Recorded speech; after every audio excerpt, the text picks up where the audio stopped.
this evening. And finally, joining us from all the way from Ireland is Stuart Samkange, the Africa lead, LinkedIn Talent Solutions. Stuart, just say hi to the participants. Stuart.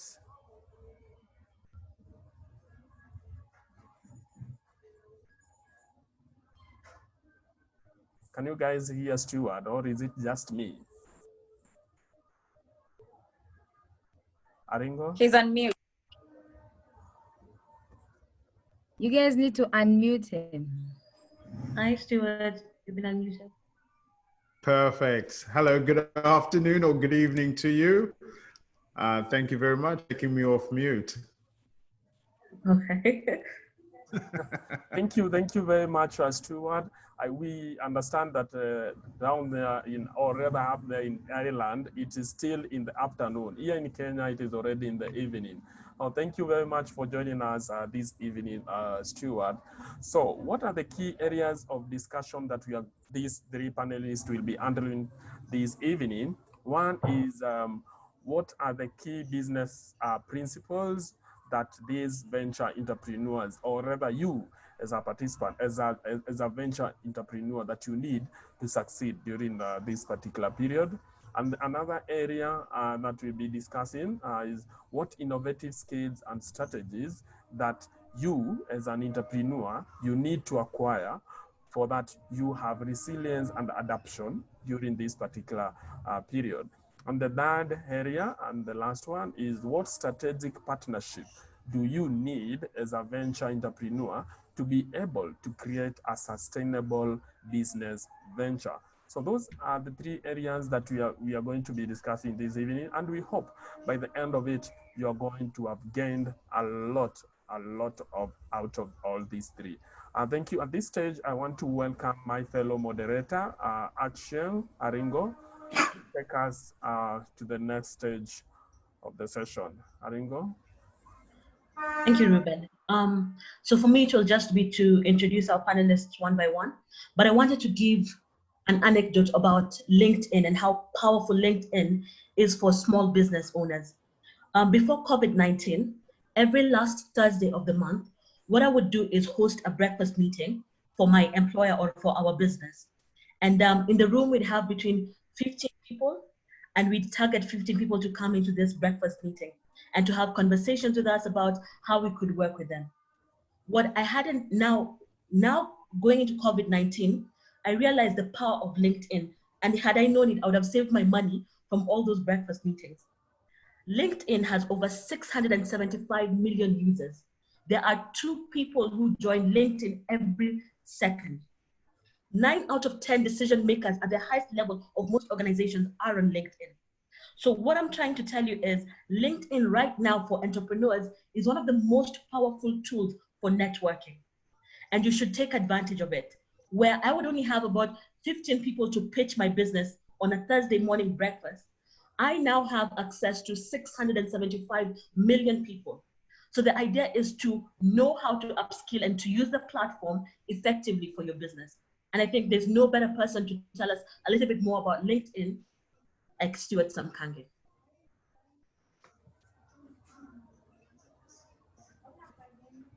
What a love. Thank you very much.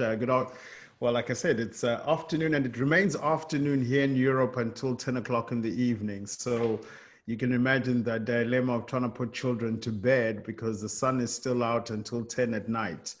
That's summer in Europe. So I hope you can hear me. Just one last check before we get started. I'm hoping that I use my time more to answer your questions. So if you have questions, start typing those into the chat so that you don't forget, and that when we get to the panel discussions, we're able to go through them.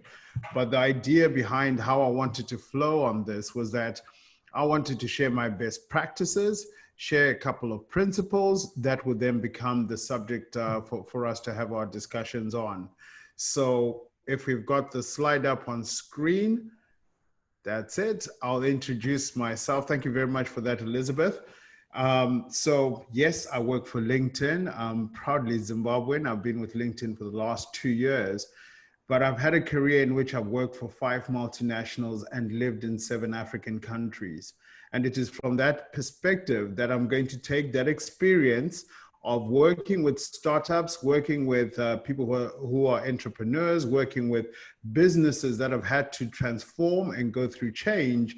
It is that experience that I'll use to talk to some of the messages and some of the best practices that I want to share with you. I am available on LinkedIn, which is the best way for you to get a hold of me, but I'm also on other platforms. Why I joined LinkedIn personally is that my purpose as an individual is to help people get access to jobs. More specifically of recent, it is to help young graduates, alumni, and university students prepare for a professional career by having a professional brand. So at LinkedIn, I work with both the recruiters and the hiring managers. And at the same time, now I'm spending more time with universities, graduates, and alumni that is now entering into the world of work. When people think about LinkedIn, most of us think of jobs. But today I want to broaden your horizons and say that with LinkedIn, as a small business, we should not only look to hire people or look for jobs ourselves, then there's no shame in that. As we go through this transformation, I want you to be kind to yourself, and I want you to have an agile mindset that says, I need to provide income for my children, for my rent, for other needs that I have, and that there's no shame in changing the course of where I was going with my business purely to provide food on the table. As I was saying, at LinkedIn, our mission is to help our world's professionals become more gainfully employed, productive, and successful. That ties into my own personal drive, which is really, I come from a small village, and I've gone through all these companies purely because I've leveraged the relationship network that I've built over the years. And also what I've done on LinkedIn has helped me move ahead in my career. So that's where I'm going to be speaking from. It's a discussion. You can ask questions. And if I'm off topic, call me out. So let's move on to the next slide. I've got quite a bit to share with you. Most of it is anchor points. Most of it you can go back and look at a little bit later after this. But this is just to provide guidance. In terms of providing guidance, when I was asked to speak at this, the first thing I thought about was not so much what are the things we can do for the business, right? Because the business is not people. What can we do for the people? And more specifically, those of you who are leading these companies and these organizations, what can we do for you? At the end of this session, I'm going to share some learning that's going to be available for you. And one of the learnings you're going to find is that there'll be one on resilience, because now more than ever, especially when your business has been disrupted, you need to be kind to yourself. Oftentimes we beat ourselves up when it comes to not being able to provide, not having answers for our loved ones in terms of certain things and needs that they have. The only way you can build that resilience is if you're intentional about it. So I'm going to provide some courses that will take you 25 minutes. They're rich video. You could be washing plates. You could be, instead of sitting in front of a soapy or watching television, you can watch 25 minutes on the things that are going to make you more situationally aware of your own emotions. It's important that we get a grasp of our own emotions, because as a leader, people look to us for answers. Our employees, our customers, our partners, our stakeholders. So the very first thing that we need to take care of is ourselves. Because when we're in the right mindset, where we're able to catch those emotions that make us flare up, when we're able to catch those statements that can be hurtful to our employees, when we're able to catch ourselves from lying to suppliers because we're under pressure, then we will become better leaders. So that's the first step, and I'd ask you now to move on to the next slide, please. So going forward, right? So I said, first things first is about focusing on you as a leader and you as the owner of the business, or you as a departmental head. And I said that you need to be in the right mindset. And I've spoken about your emotional intelligence, situational awareness, and social impact. After that, is for you as a leader to purposefully start focusing on the soft skills that actually matter. These soft skills I'm sharing here were the most in demand based on all the millions of jobs LinkedIn had seen on the platform. Likewise, if these were in demand for other organizations, as such, so it should translate for you and your business and the way you personally manage people. Speaking of managing people, we've put up here a couple of, you can continue to the next slide, please. We've put up a couple of things and top qualities based on surveys that we've run at LinkedIn, asking people what they look for in leadership. What are the qualities they look for? Now, there's a lot here that look obvious to you, and a lot here that you say, I know that, but it's for us to be intentional in terms of sharpening these and demonstrating these skills on a daily basis, whether it's in our personal lives or in the business that we run. Not listed here and not listed in the soft skills screen that we showed you just now is the number one skill that you need to work on as a leader. That is the skill of communicating. Communicating effectively, communicating with different stakeholders, and communicating for impact. That's what I'd say as a top tip. Let's move on to the next slide so that we can at least rush through the conversation and get to a Q&A. So as a leader, there's three types of leaders in terms of leadership qualities and traits that are attractive. And you need to know yourself in terms of what type of leader you are holistically, and then what type of leadership values you would need to apply in different scenarios and different settings. So the visionary leader is required today, because the question our employees are asking, or our customers, or even our family and children are asking is, when will things go back to normal? The right answer for that is nobody knows. But it doesn't stop us from dreaming. It doesn't stop us from thinking and planning.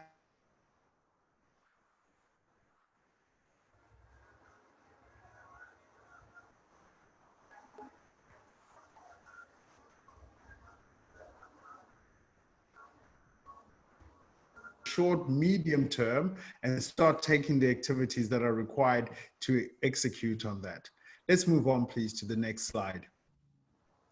The next one, in terms of a leadership style, that is also very impactful and also very useful at this time, is being consistent in your communication of the plans you have for the business, the plans you have for impacting things like salaries, for providing certain services and facilities. Maybe before there were certain things you provided like lunches and breakfasts, etc. at the office, but maybe now you've had to shift some of those budgets. So the plans that you have, communicate, communicate, communicate, over communicate, likewise with your clients, so that it leaves no room for doubt and no room for people to make up their own stories.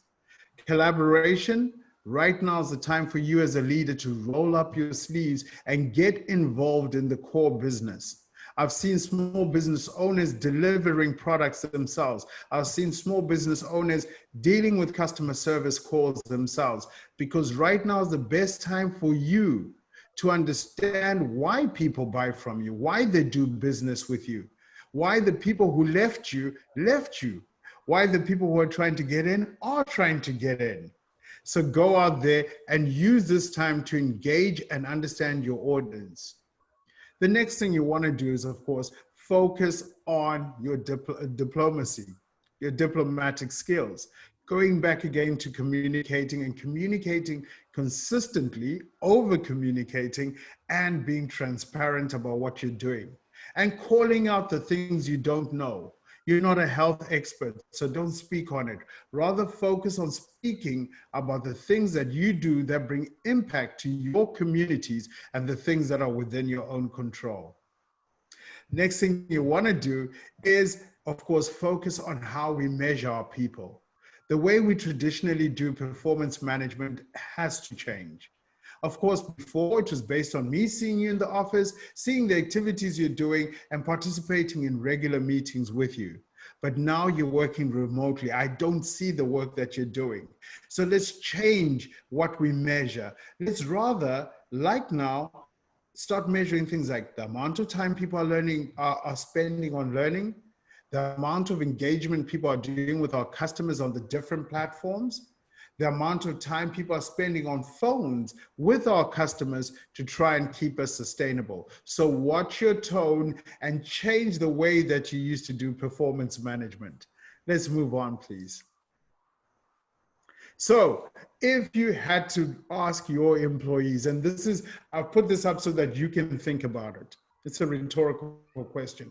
If you had to ask your employees to fill out what the image you can see on the right where it says, my boss teaches me to, what is it that you're best known for?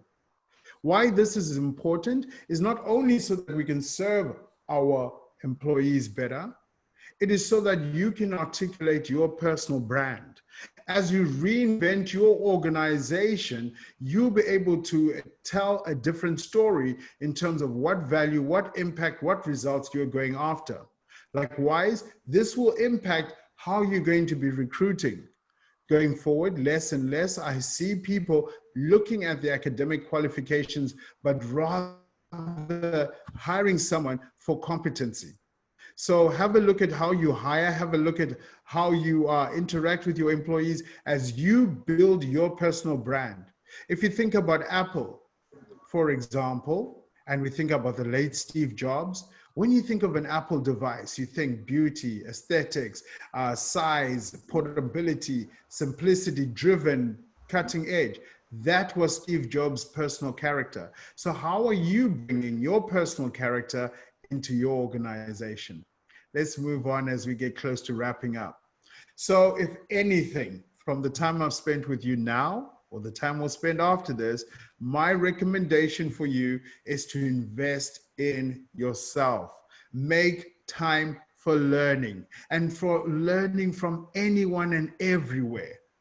Have an open mindset as a founder, as a leader, as an entrepreneur, because things are changing. Unless we speak to our customers, our stakeholders, and our employees, unless we give a keen ear to what they're telling us, digest it, and then apply or execute, we will struggle. So right now, please listen with your eyes.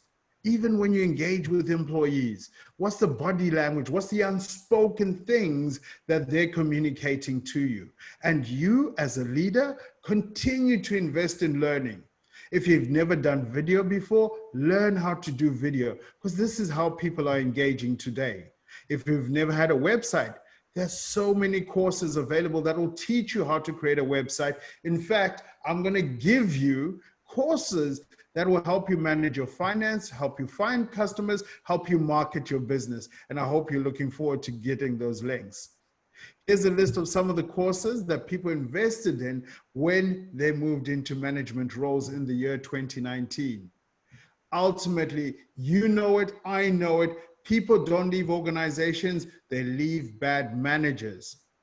And the truth is, people are led and things are managed. If you keep that top of mind as you interact with people, you'll find that you'll win them over by heart and mind. Let's go on to the next one, please. So again, I'm repeating it here. Learn the new skills. It's absolutely the only way to survive. And when you've learned, teach your employees. So as you do some of the courses I'll provide to you, which will teach you things like how to do Zoom calls like that one we are on right now, Teams, Skype, Blue Jeans, all these new technologies, pass them on to your employees, because they're going to be the front line that will interact with your customers, your partners, and your stakeholders. Let's move on, please. So, closing it off, what's my advice for you? Do work. Get the job done. You know, get on with it. Don't wait for the situation to change. It is not going to change as quickly as you would like it to change. So with that in mind, get the work going. Have fun with the work. Make yourself vulnerable. Learn. And as you learn, share what you've learned. Share it with your audience, which is your customers, your employees, and candidates that are looking to come and work for you. Learn, learn, and keep learning. That's it for me. I hope I haven't overrun the 20 minutes. No, Stuart, that was fantastic. Thank you so much. I'm actually asking myself, what words would my teammates use to describe me? What would people say about me? And how have I actually managed the COVID-19 situation? What a powerful question. Thank you so much, Stuart. Lydia is going to be speaking next. She's going to talk to us about what it means to be a resilient business and have the capabilities of being resilient. Yes, Lydia. Oh, thanks. I had to put my video on so that we can be able to see each other. Great appreciation from Stewart. As you're running through, my mind was just seeing the learning points that touch both innovation and management at the same time. And I'm glad you went fast because I've really harvested a lot from your conversation. So I want to look into innovation skills and strategies. But as we start, let me tell a story. So when COVID hit, one of my friends in Nairobi in the event management business realized she has no business, and she went back to the house. And a few weeks later, things were tough for her. And so she called her mom back in Homa Bay and told her mom the whole situation as it were. Then the mother said, "You're not going to sleep hungry. We will pack some food for you." So she packed omena. We will look at the word omena in English later. So she packed omena and packed some flour and some beans, some dry grains, and a few things sent to her. So there were about like 4 tins of omena. And when she was drying the omena, when the lady was drying the omena so that she can preserve it and have it stay for long with a good taste, with a better taste rather than go bad, her neighbors asked, "Are you selling this? Because we can't find it."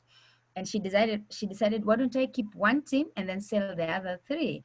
And so she sold the other 3. And that is how her new event management business came to being during this Corona time. So she ended up now supplying omena with her event management that she would package them so well.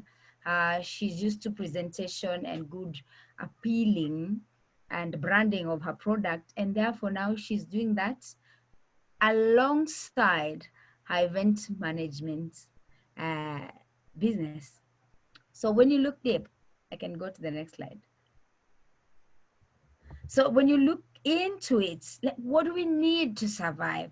How innovative should we stand out so that we can survive these tough times? The quote before just said, tough times never lasts, but tough people do. So it's time for all of us now to show our toughness. And you know, Stewart has mentioned and emphasized, and I kept smiling. I think the world biggest thing right now should be learning and learning and relearning. Just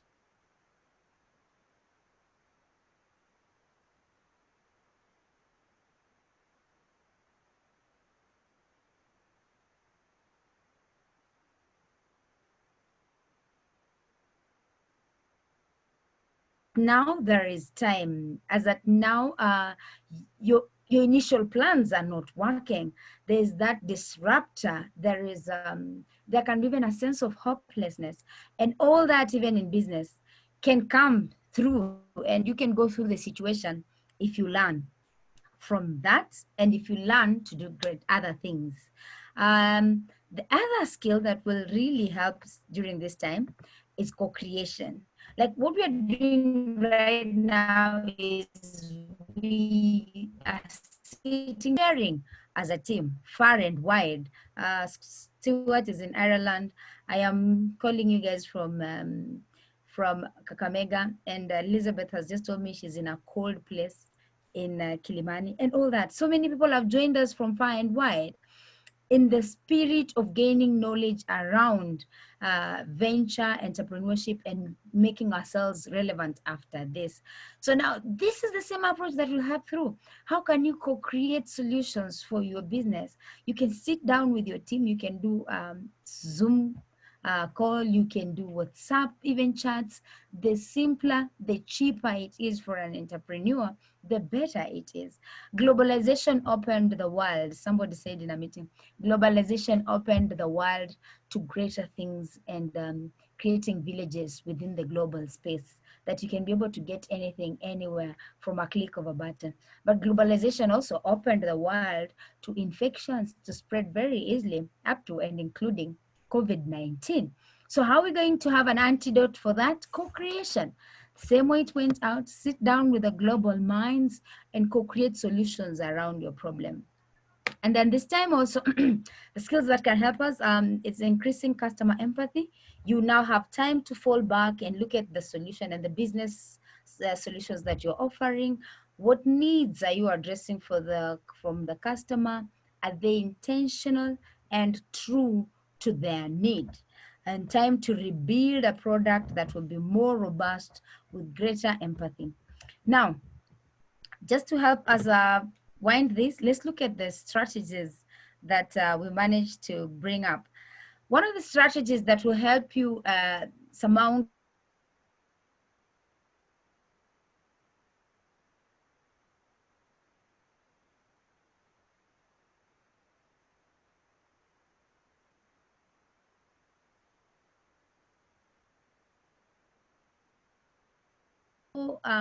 focused on the short-term pains and the short-term losses that are standing in the gap between you and your ideal success in the mind.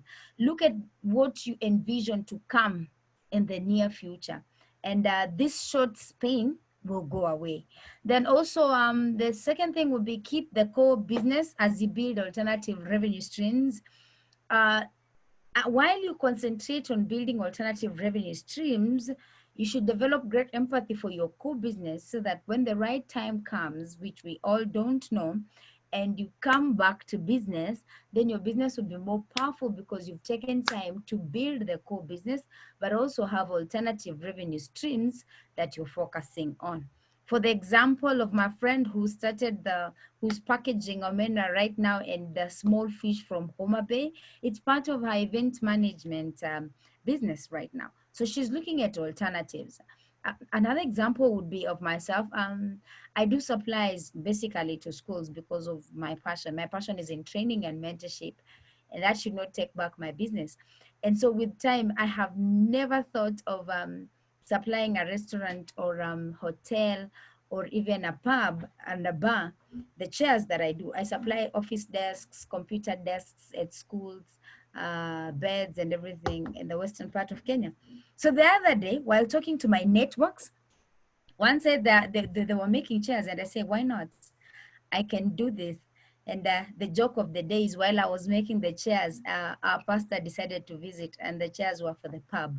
The conversation that followed is another day's story. Okay, so look at your core business and see how you can build from there. Adaptability and flexibility just runs in through the points that have the ability to respond to issues. I wrote respond responsively, so that you be with a proactive mindset at the same time, not a reactive mindset. A proactive mindset will be open to ideas, not rigid, so that you can be able to also look at things with a mind that will build on the things and make the situation better for you. You know, Stewart has mentioned the fact that don't kill yourself. The first thing that we do to self is when we become too rigid and too focused, it kind of become a little bit painful and it limits the alternatives towards solutions. But when we have an open, proactive mindset, then we will look at alternatives and build on them, and it makes the situation bearable. Just to dig in on the same, it's almost the points are close to each other. We need to develop mental stamina, and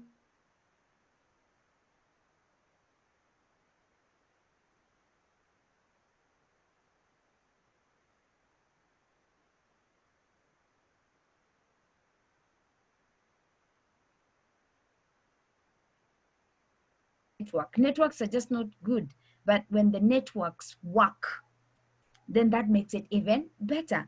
So when you have networks that work, it will help you in developing your stamina.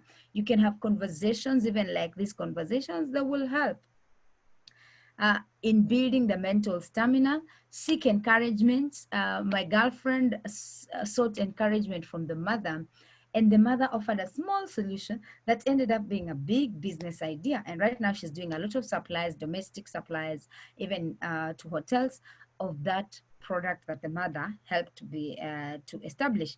So just develop a tough skin for your mind, that you'll be able to surmount these tough times and be a tough mind while at it. Stewart started with resilience. Build this and let it be into you. The ability for you to always come back, to have shock absorbers. It's related to the mental stamina. To have shock absorbers, to always talk of after the challenge, being able to even have the energy to share greatness after the challenge. You have the absorbers and you've bounced back, and you encourage others with your story, so that together we are able to build a community of people who will face this COVID-19 with resilience. As you all know, there's so many negative impacts that are coming out in terms of businesses closing, but that is not even worse. When you look at mental states, very many people are are becoming mental. Guys are even committing suicide. There's a whole state of hopelessness. And as a group of people who become proactive in this space, it is important that we gain some resilience, but while at it, we be able to share with the rest of the community members, so that we create a tribe of mindset that wants to stay strong way after COVID is gone. COVID will come and go, and very many other challenges will come. So the tips that we're sharing across, and I'm glad my friend mentioned Stewart, are here to help us in this season and even in the next seasons that are bringing disruptive and challenging. I appreciate. Do we have a next slide? I think on that note, Elizabeth, I hope I have not taken too much time. I've managed to summarize and be brief and to the point. No, that was incredibly brilliant, Lydia. Tough situations don't always last, but tough people do. It's a time to reinvent, relearn, reskill yourself, and that was a brilliant lesson. All right, so now we're going to have Lynette speaking to us about how to collaborate and partner. And the word for this season and what we need to do as businesses is collaboration and partnership. Lynette? Thank you very much, Elizabeth. I'm hoping that I can my camera on. Yes. Hi, everyone. Thank you very much again, Ruben and your team, for having me. I'm the founder of Ujana Africa, so I work with the youth. Ujana Africa means Africa Youth, and one of the things we champion is skills. So I'm very happy to have listened to what Lydia and actually Stewart talked about. You know, the whole competencies, building our high talents as entrepreneurs is very vital right now. And even in the wake of coronavirus, how can we then build resilience and obviously unlearn, relearn, and, you know, keep learning, as Lydia has just said.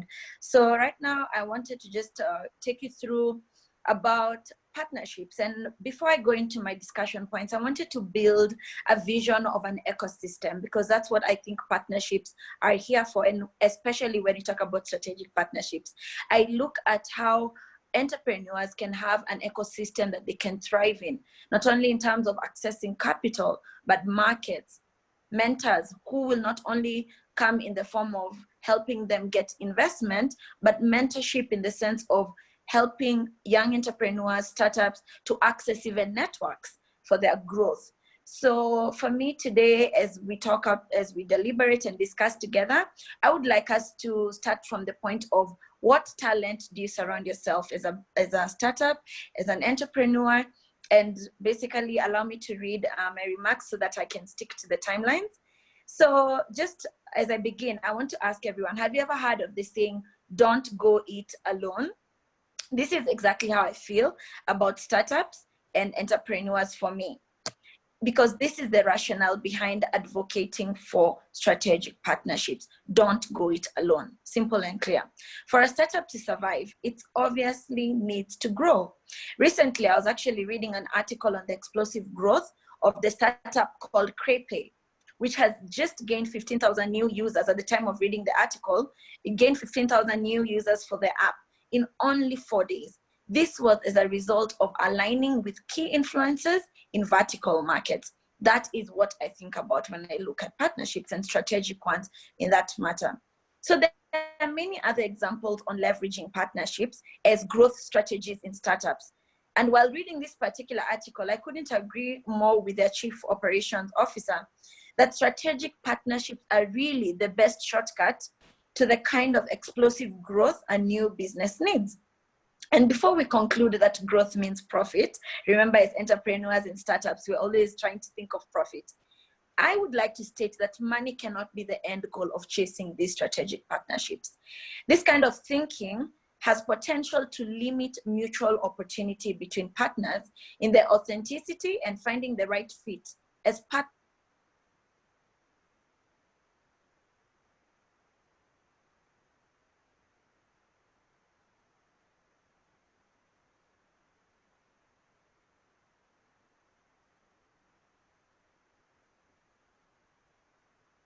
possible terms to a startup. If you look at Starbucks' recent partnership with Uber Eats and Alibaba, you can see that is a very strategic partnership, which can galvanize a startup's growth. This is because the partnership demonstrates how companies with different capabilities can extend the reach of their respective brands by teaming up. So vertical partnerships and alliances are your best bet as a startup and entrepreneur, as there's exchange of experience and there's involvement even in your product design, innovative ways to add new components in your designs and products. So mutually beneficial partnerships often grow out of the whole supplier-distributor relationship that for a long time we've always been accustomed to when we hear the word partnership. Therefore, the need for strategic partnerships to increase the entrepreneurial flexibility and agility can no longer be underrated, as my fellow panelists have also said. Key partnerships involve outsourcing certain farm activities to specialists in order to improve an entrepreneur's product and services. As young entrepreneurs, sometimes we look at outsourcing as we frown upon it as if it's a dirty word. And that's why in the past, the entrepreneurial ecosystem did not emphasize on such partnerships and mostly focused on outsourcing either for cost cutting or just improving our back office services. Notably though, in the present times we're in, contemporary society recognizes the need for increased collaboration, which may bring in innovations and improved products, as well as integration of value-added services. In addition, there has been widespread technological advancement globally, which presents entrepreneurs with a need to constantly innovate and secure a competitive edge for accelerating. The focus on the outsourcing market now is basically to optimize outcomes rather than focusing on outputs. As we said, we're during COVID-19 period, and right now we really need to collaborate and build partnerships so that we can optimize our outcomes. So the partners therefore work together, and this also reduces risks. Right now, we need to reduce our risks as entrepreneurs. Once you share risk with your partners, the partners are able to even benefit rewards for all parties also. So therefore, partnerships become a best practice for sustainable business agility. Just to give statistics on this, guys, 46% of agile teams right now are using agile practices to manage outsourced development projects, while another 40% plan to increase the use of agile in outsourced development projects in the next 24 months.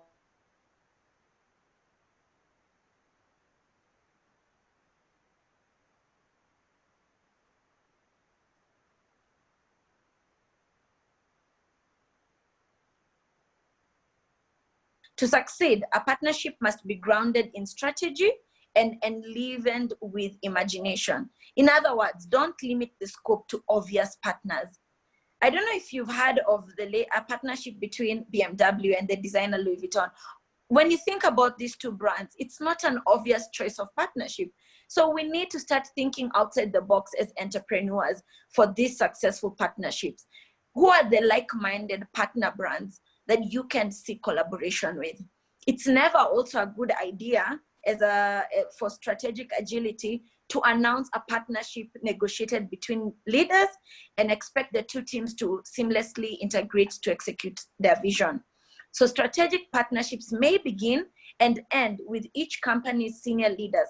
But one thing we must accept as young entrepreneurs, we need to engage the entire team, which is vital for success.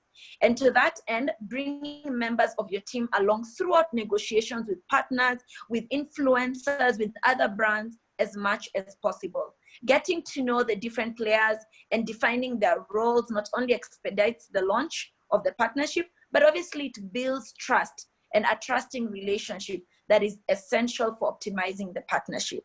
Next slide, please. So my question before I start on my fourth point is, do most startups and entrepreneurs even know their comparative advantages? Because if we know our comparative advantages, then you know the gaps that you need to fill. Because being strategic in partnering is identifying your strengths and obviously your weaknesses. So one thing about entrepreneurship, and this I can share a personal story. I've tried my hand at entrepreneurship, not easy. But one thing I can share from my own experience was investing in partnerships reaps a great harvest. As young people, we are very apprehensive in partnering, either because sometimes we're scared of our ideas or products being stolen, you know, these stories. But as young and budding entrepreneurs, I think it's very easy to be fixated on cutting costs and thus enjoying higher margins. But one thing for sure is, if we invest or increase spending and expenditures towards marketing our products by, you know, working with influencers and other partner brands, it in the end can lead to better profits in the long run, obviously. So I remember partnering with marketing specialists because I lacked those competencies and we did not have those skills in-house. So strategically partnering with maybe digital marketing agencies in the wake of COVID-19 is a key strategic partnership that you can build, which will give you access to cutting edge technology and remain competitive. So I'm very happy to see the notion of building agile partnerships has changed considerably.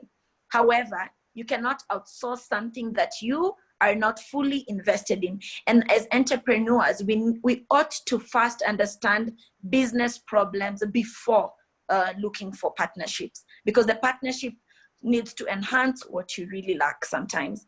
It's said that, 50% of small businesses fail even before 5 years. Now, with new sectors and new agenda, global agenda, climate change, digitization, social media, these have contributed to a paradigm shift in consumers' habits as more consumers have become environmental and social justice conscious. So business leaders who are unable to follow the consumer's trends and changes of habit may not succeed in sustaining their businesses. This is another issue on sustainability. Digitization is the innovation creating an ever-changing retail experience. So I recommend small business owners to take advantage of the digital revolution we are currently in, social media tools to connect.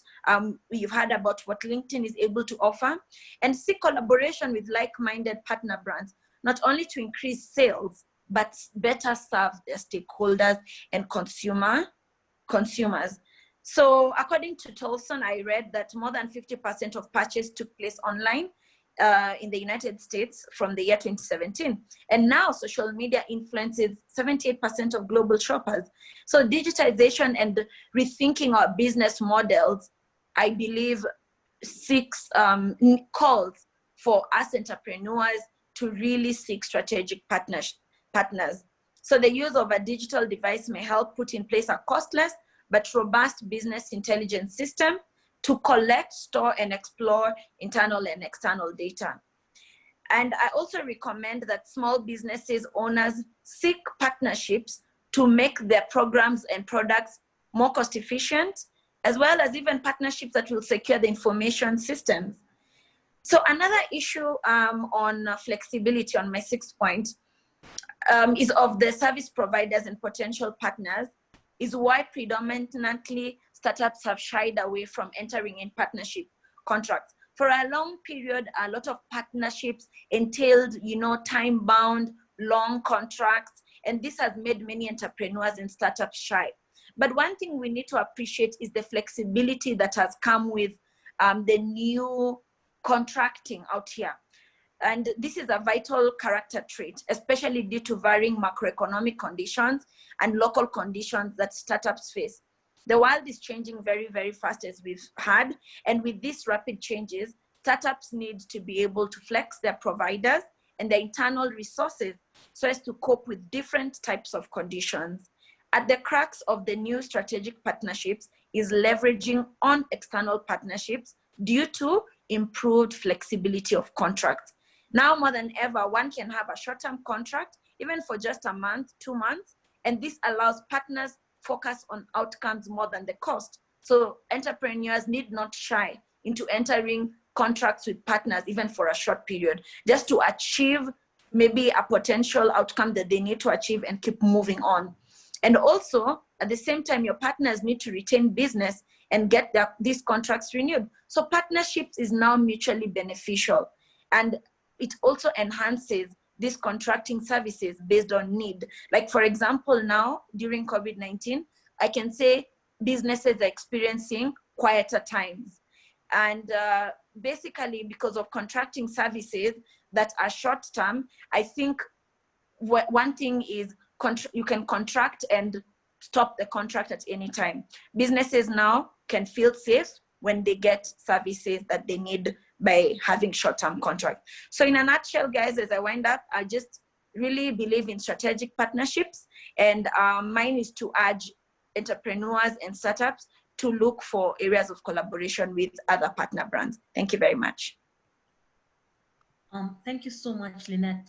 Unlikely collaborations. I like what you said about BMW and Louis Vuitton coming together. Unlikely collaborations, and just looking for new ways about thinking about our business. Thank you for that incredible presentation. Ruben, I know we have quite a number of questions for all the panelists. Please take over and get the Q&A session going.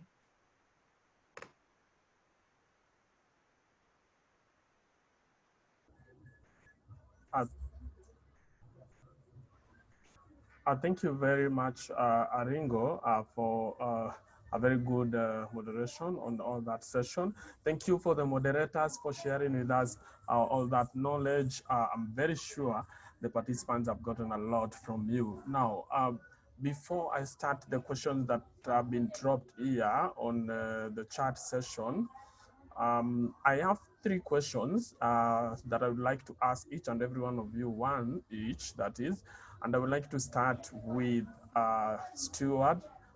Stuart, one of the participants is asking, what is the best way to use LinkedIn for business leads, or the best way to generate leads using LinkedIn?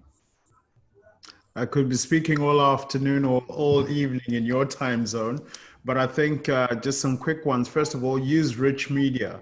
So when you're describing your product or services or the impact that it has for your customers and constituents, you want to demonstrate it visually. A picture speaks 1,000 words. If at the end of this call, someone was to ask you, you participated in a call, who will you remember? You'll remember the guy in a hat. So it's mental real estate, right? So you want to do that sort of thing with your business, is keep it top of mind and consistently be pushing out information. And when I say consistently, I'm not saying flood people with it, because again, it looks like you're not busy, right? So you want to be succinct. You want to give information that helps your customers or helps your employees serve your customers better. But images are a great way to do that. Again, using video. A lot of people these days, because there's so much on social media, I think the number that was called out for LinkedIn was 675 million. It's actually 690 million, which means those are potential customers for you. The other thing you want to do as a business owner is connect to people that can give you access. So not so much your business decision maker, the person you're selling to, but connecting to the people that work for his organization so that you can better understand the problems they're having and how you can help solve those problems. Thirdly, and lastly, join groups. Enter into groups, not to sell your product. Please don't sell that piece of land that you found in Runda. No. enter into groups to learn the tone, to learn the problems, the situation, the opportunities that others are confronted with. And then from there, start building up those networks from the people that you're seeing are engaging online and are getting interaction. Once you've engaged with them and you've picked up your tone and you know your audience, then now start that consistent journey of sharing information about your brand, your products, and your services.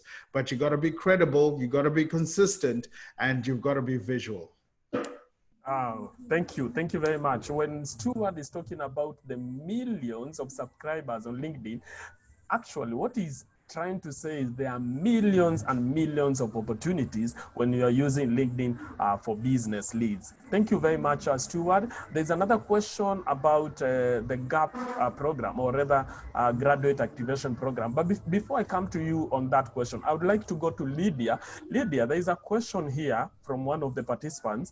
They are talking about there's business incubation, or rather entrepreneur venture incubation. But yet again, we have leadership and managerial incubation programs that we have. One of them is here in Kenya, we have High Hub. When you go to Nigeria, you have Core Hub, and we have Yali, we have Mandela, Washington. You have gone through most of these programs.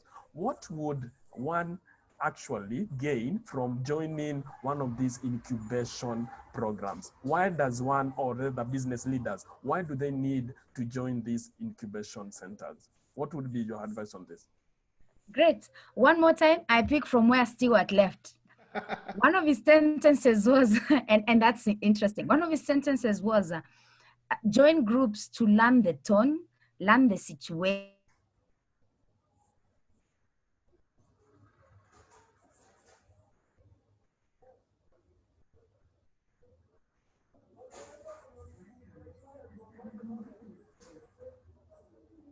There's content provided, but the cross-learning aspect that you get, the what we call the peer learning within that space is really crazy.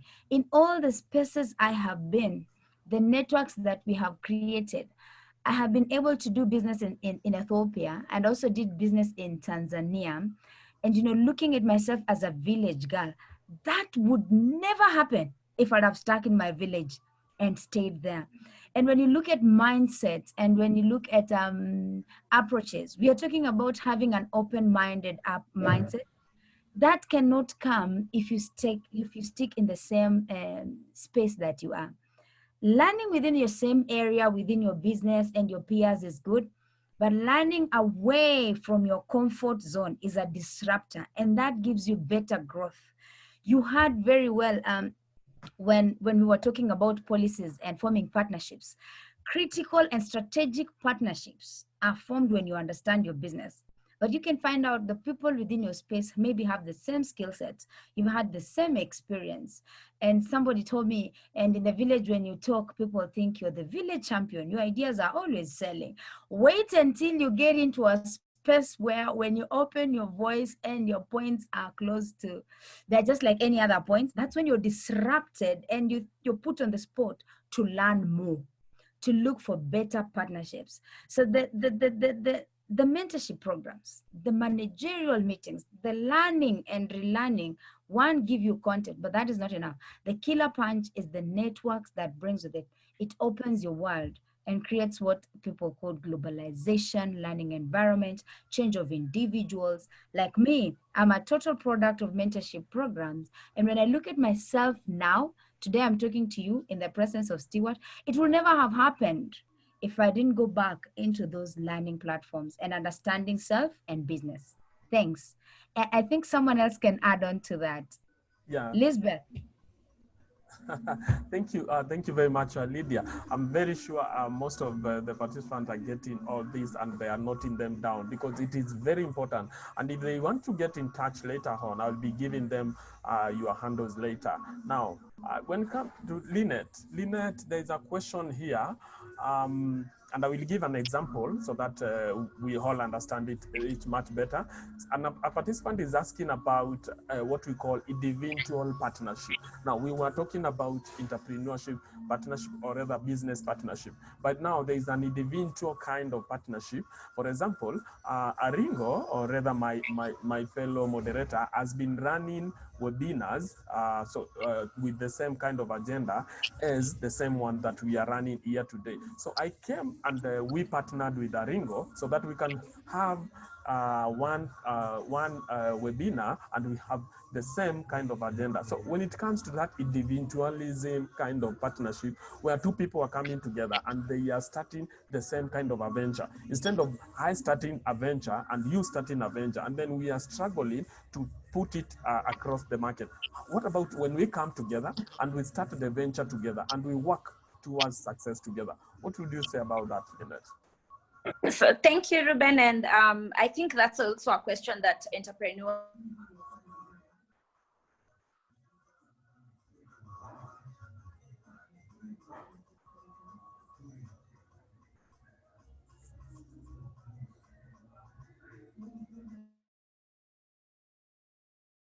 it's human, financial.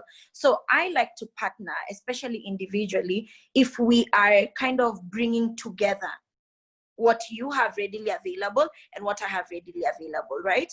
And sometimes the murky area of this is one person may end up feeling like they're putting in more than the other. And that has made so many individual partnerships really not see the longevity, because now when the revenue starts streaming in, sometimes quantifying how we're going to split that becomes an issue. So for me, what I've learned is let us identify the inputs that are needed to ensure this business runs successfully. So let me identify as Lynette, what strength or what input am I bringing on the table as you, Ruben, bring yours.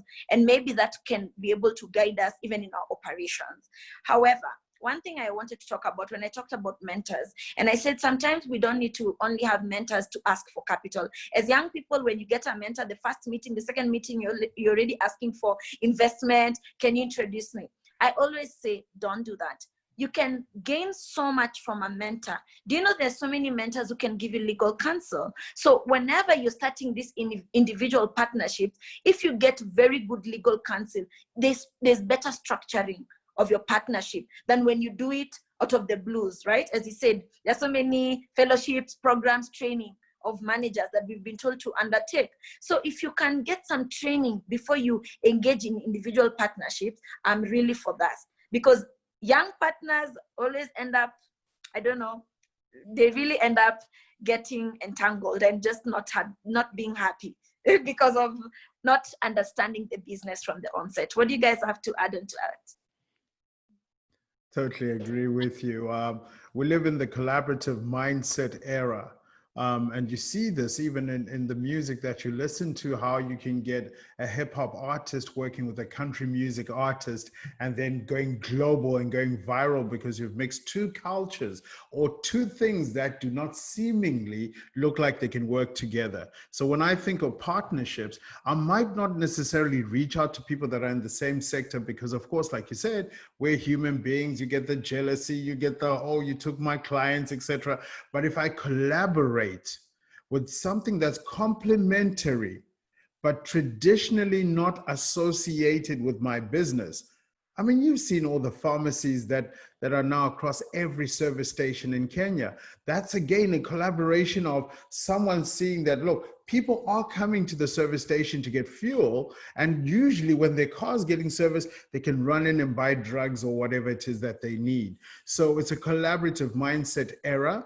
You need to open up your mind and be open to new opportunities. My default, and I don't know if it's a good thing, is to say yes to an opportunity to interact with people outside of your circle. So you take this particular stream we're doing now. If I had said no because I don't know the people who are reaching out to me or I don't know the audience, etc., I would have missed the opportunity to network and to impact the people that I want to impact. So collaborative mindset, say yes, get into the room, and then make up the decision of whether you belong in the room or you should leave the room.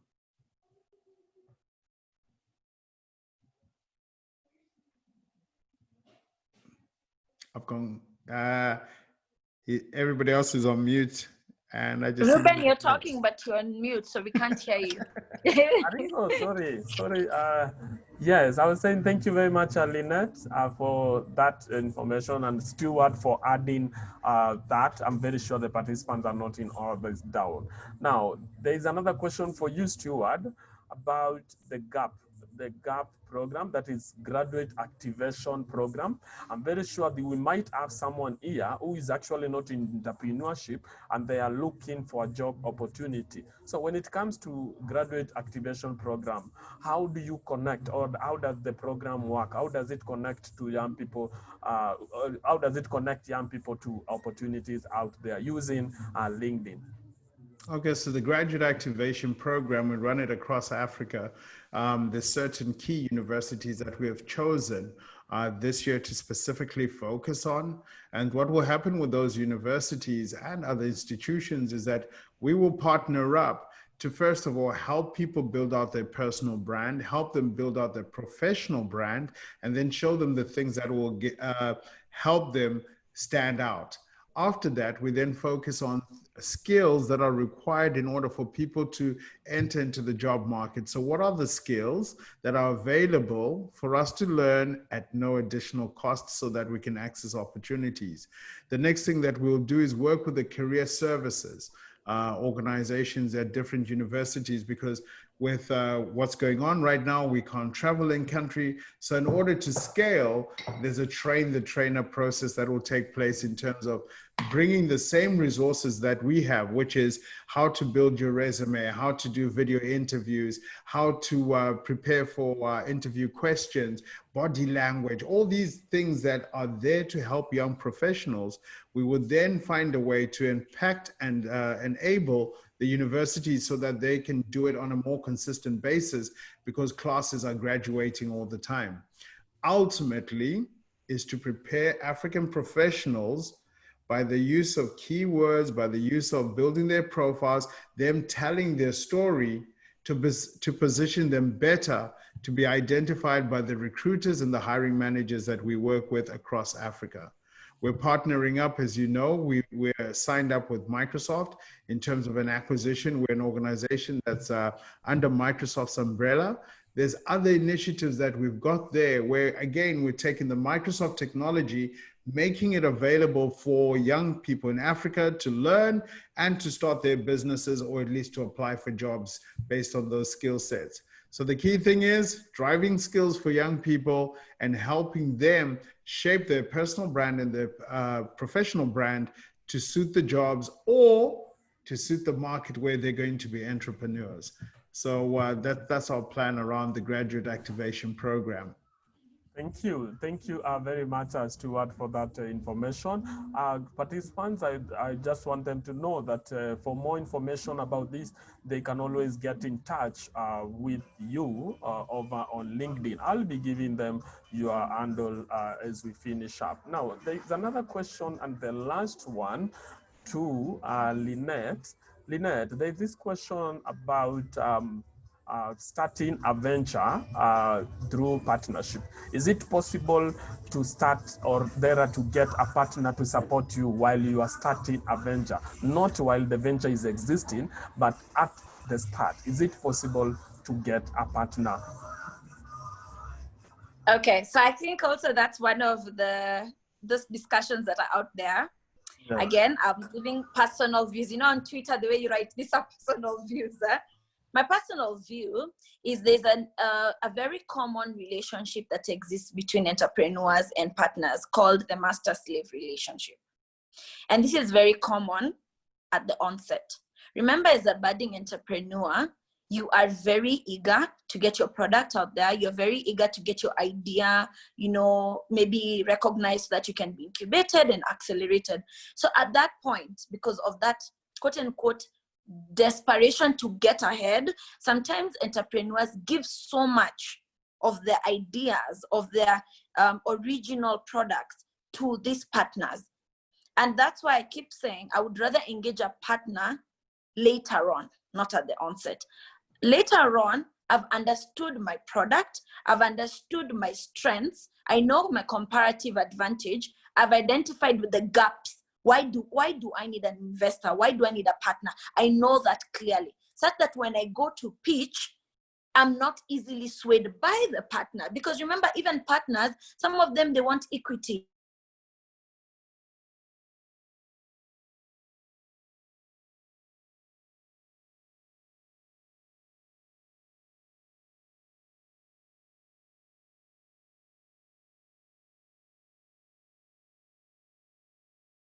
Investors do their due diligence on us, but we don't do. So at the onset, you have not yet even done due diligence of an investor or even that partner, because some partners ideally come to help us get to economies of scale. And all I think about is, oh, they're coming with some capital. But remember, you've not done your due diligence. You don't know, you've not gone to, the same way in LinkedIn, you get people who say they've worked with you, they kind of endorse your skills. So the same way, you need somebody to endorse that particular partner and say, I've worked with this partner before, they've really brought this and this on board. At the onset, I really don't think it's you're able to make those critical decisions. So that's my take. Can I chip in there for a second and just say that as you plan out your business and as you ask that question of, should I get investors, should I bring them in right up front, etc., the question I ask entrepreneurs is, what is your exit strategy? Ultimately, as you set up this business, what do you plan on doing with it? So often I've seen successful couples, for example, in Nairobi, when I lived there, is that I met a couple that had 2 butcheries, husband and wife, extremely successful, the perfect location, lots of traffic, lots of business. But what I observed is that one day of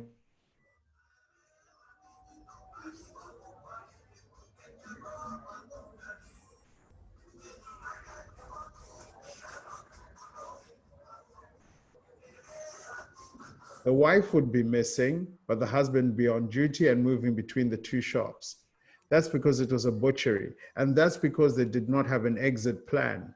So what is your exit plan? Do you plan on selling your business? And if so, that means you need to pay more attention to the investments, the money you borrow, the bookkeeping that you have, to be able to demonstrate that this is a profitable business and yes, I need an investor or I'm selling it. So if you don't have an exit plan, don't start a business.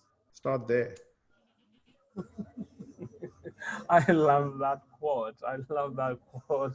And I'm very sure the participants are getting it. Thank you so much, Stuart, for adding on that what Lynette shared with us. Thank you, Lynette, for that. I'm very sure it has been very helpful to the participants. Now, that brings us to the last of the questions that the participant had asked. I'm not sure whether there is any other question on the chat. There is none. I can't see any more questions. So that brings us to the end of today's session. If there is no any other question from any of the participants, that brings us to the end of today's session.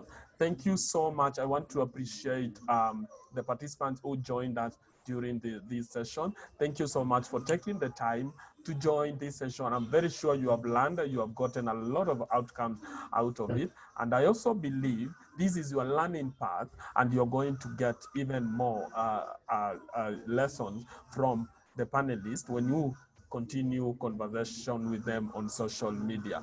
When it comes to social media, there is Lydia on social media. On LinkedIn, you can look for Lydia Monica. You'll be able to find her and you can continue the conversation with her over there.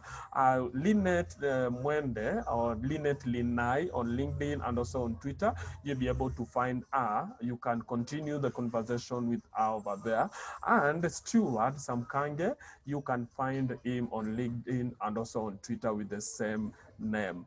For more information on Ujana Africa, you can get in touch with Lynette. For more information on Vijana Reloaded traineeship, you can get more information from Lydia. And for more information about the GAP program and how it can help you, you can get more information from Stuart. Aringo, thank you so much for moderating this session with me. I really thank your help on this. And for the participant, asanteni sana. May you all have a good evening. Bye, everybody. Asanteni sana. Thank you. To get more information, just to add this about LinkedIn, on how to use LinkedIn for your business, we will be holding another webinar exclusively on how to use LinkedIn with Stewart. That is next week. Date will be confirmed, and we'll be emailing you more information on the same. Asante. Yeah, if I can just add one thing on that one. If you're a Yes, business owner and you are joining, what we'll be focusing on is how to accelerate your business using LinkedIn, how to find leads, how to market, how to have more insights on the people you're trying to sell to. So it's more of a business accelerator rather than start.